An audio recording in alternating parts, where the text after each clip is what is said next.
Assalamualaikum warahmatullahi wabarakatuh.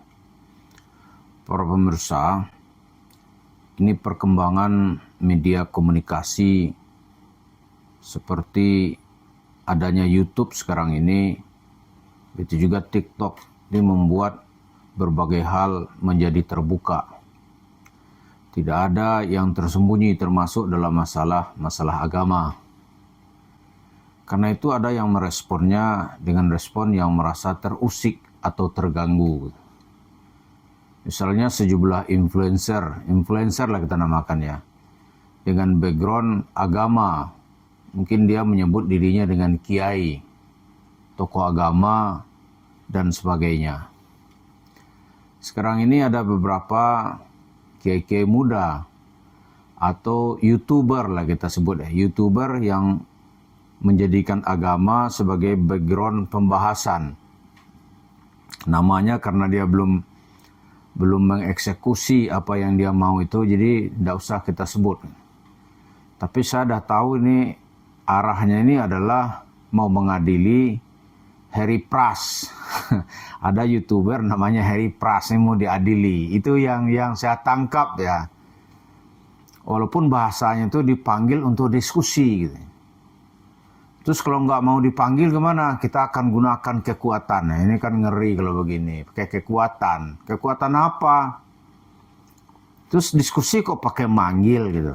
Ya ngundang lah gitu. Kalau dia nggak mau ya sudah, nggak apa-apa. Karena nggak ada yang berhak maksa-maksa orang selama lembaga itu dasar hukumnya juga nggak jelas. Kalau nggak percaya, tanya lagi misalnya kepada Kiai Agil Siraj. Ketika misalnya ini ada sebuah ormas katanya, manggil saya dipanggil, saya tanya sebagai apa? Sebagai ketua ormas. Legalitasnya apa? Kata Kiai Said Agil Siraj. Legalitasnya apa? Dia ada juga tuh, Kiai Agil menyebut ini ormas benaran atau ormas abal-abal gitu. Terus amal usahanya apa? Memang nggak ada sih kecuali ya tabligh akbar. Lalu tiap-tiap takbir, Allahu Akbar gitu-gitu.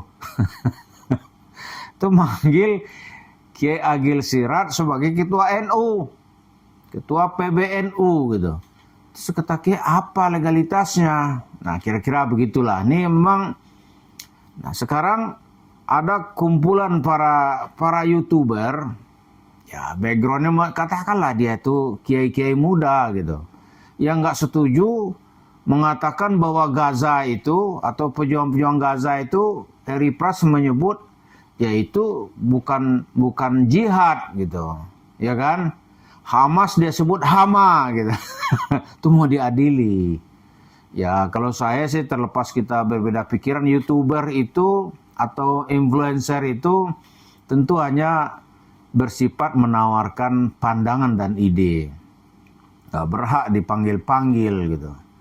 Kemudian yang kedua, kalau mau mendiskusikan tepat ini, mau mengadili, itu kan ada di tengah-tengah kita sekarang ini yang sangat berbahaya ya, tapi dilewatkan. Misalnya Yusuf Mansur. Yusuf Mansur itu apa yang dia bahas? Sedekah, kaya, itu benar nggak gitu? Antum sebagai kiai-kiai muda ya bahas dong ini. Benar nggak gitu? Terus ada cerita dia nih. Dia kalau apa kan komentar-komentar terus nih. Sebenarnya dia tidak punya kapasitas gitu. Misal ya. Ini Harry Pras antum mau panggil gitu. Nah Yusuf Mansur masuk daftar panggilan nggak gitu. Kalau nggak masuk, wah ini legalitas dan segala macamnya akan dipertanyakan. Kenapa gitu? Ini ada pandangan Yusuf Mansur nih ya. Ini pandangannya tentang salawat. Menurut antum ini benar nggak gitu? Tunjuk, ambil, bawa, nggak pakai bayar. Benar nggak itu tuh? Terus benar nggak itu tujuan salawat? Ini ceritanya nih, kalau saya melihat cerita sesat gitu. Contoh ya, ini ada pesawatan itu, mobil-mobilan, pesawat mainan diusap, dibacain salawat. Lalu katanya aneh 1000 kali naik pesawat dalam setahun. Coba ajarilah kami ini logikanya dari mana. Kemana itu cara memahaminya?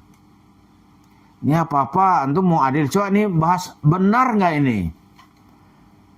Pagi-pagi, ana masih di Jakarta. Salat Jumat di Mekah. Malam nanti sudah makan malam lagi di Jakarta. Coba, logiknya gimana cara memahaminya? Benar nggak ini? Ini biasanya kiai-kiai muda ya. Ini kalau diajak persoalan ini, ngacir dia, takut dia, nggak berani bahas gitu. Tapi yang jauh-jauh cerita jihad, wow, semangatnya ya Allah. Benar nggak ini gitu? Coba dipanggil dia. Terus saya bisa membawa saksi nanti ini. Ini ada seorang ibu-ibu, ibu muda maksudnya. Ibu muda cantik dari Sukabumi. Dia memperkenalkan namanya Ana. Itu sudah diambil sumpah di bawah Al-Quran. Dia ngaku itu. Dia dengan Yusuf Mansur bertahun-tahun katanya. Itu nikahnya itu tidak pakai saksi. Tidak pakai wali. Tidak pakai ijab kabul. Tidak pakai mahar gitu. Itu menurut kiai-kiai muda benar nggak itu? Dia dibahas gitu. Ini di bawah-bawah tuh macam-macam. Coba lah kalau lembaga antum tuh legitimate, ya coba ini bahasan Islam bukan ini. Ya kan? Terus cerita-cerita Yusuf Mansur bisa dikonfrontir dengan Kiai Atian Ali Dai di Bandung misalnya nih. Siapa yang berbohong? Itu banyak sekali bahasan-bahasan gitu. Ini benar nggak gitu? Lalu yang bercerita nanti Ibu Ane, katanya kan, Ane punya modal menjadi pemegang amanah untuk memberikan syafaat dari Rasulullah. Mansur nih, Jibril memperkenalkan Ane, ya Muhammad, inilah orang di dunia yang terus bermodal selawat. Ini cerita apa? Nah, agama begini benar gak ini cerita agama ini? Ibu Ane katanya, Ummi sedang bertaklim bersama Khadijah di hari akhirat. Jadi orang-orang ini cerita-cerita, kalau kita bilang ya cerita sinting gitu. Lalu nggak ada pemeriksaan sudah. Nggak ada pemeriksaan di yaumil akhir. Nah, menurut antum, ya para kiai lah ya. Para kiai ya asatis, ya kan? Benar nggak ini? Benar nggak? Nah, ini dilupa-lupakan karena ini dahsyat pengaruh ini bagaimana pemahaman Yusuf Mansur seperti ini. Dia meraup uang umat yang jumlahnya miliar-miliaran. Benar nggak ini? Ini jangan cerita-cerita jauh kita mau semangat mau manggil orang gitu. Saya tahu tuh besar kemungkinan yang mau dia panggil itu Harry Pras, udah tahu saya. Tapi Yusuf Mansur gimana menurut antum nih orang ini benar tidak usah dibahas atau tidak benar gitu. Cobalah, gimana sebenarnya? Ini jangan cerita-cerita sembarangan aja mentang-mentang pakai jubah, ya kan? Banyak lagi sebenarnya pertanyaan yang mau kita ajukan, ini layak apa enggak gitu. Ada seorang kiai itu nggak bisa jawab, ditanya orang, benar nggak bahwa ada seseorang setelah Nabi yang bernama misalnya kan apa itu Baghi Al-Muqaddam. Namanya Baghi, sebenarnya Faqih Al-Muqaddam, tapi karena dia orang Yaman dia menyebutnya Baghi Al-Muqaddam. Itu Mi'raj 7 kali, Isra Mi'raj 70 kali dalam semalam. Ya, zatan secara sadar. Benar gak nih? Kiainya ditanya, nggak bisa jawab dia. 2 tambah 2 berapa? Kalau 2 tambah 2 aja nggak bisa jawab 4. Waduh, itu kalau menurut saya ya banyak orang juga seperti saya, katakanlah begitu ya. Ini sekolah agama itu apa gunanya gitu? Nggak bisa membedakan siang apa malam, nggak tahu dia. Gitu. Nah ini para kiai-kiai muda membahas gini-ginian ini penting nggak gitu?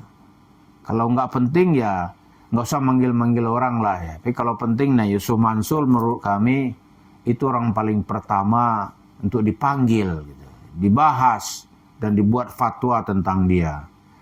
Jangan saudara nggak tahu nih, ini Sumanso tuh meraup uang masyarakat itu, loh uang tuh dia bangun itu warung steak dan shake yang jumlahnya ratusan gitu. Dari situ dia mendapatkan uang miliar-miliaran. Nah, ini yang perlu dibahas bersama-sama. Terima kasih. Assalamualaikum warahmatullahi wabarakatuh.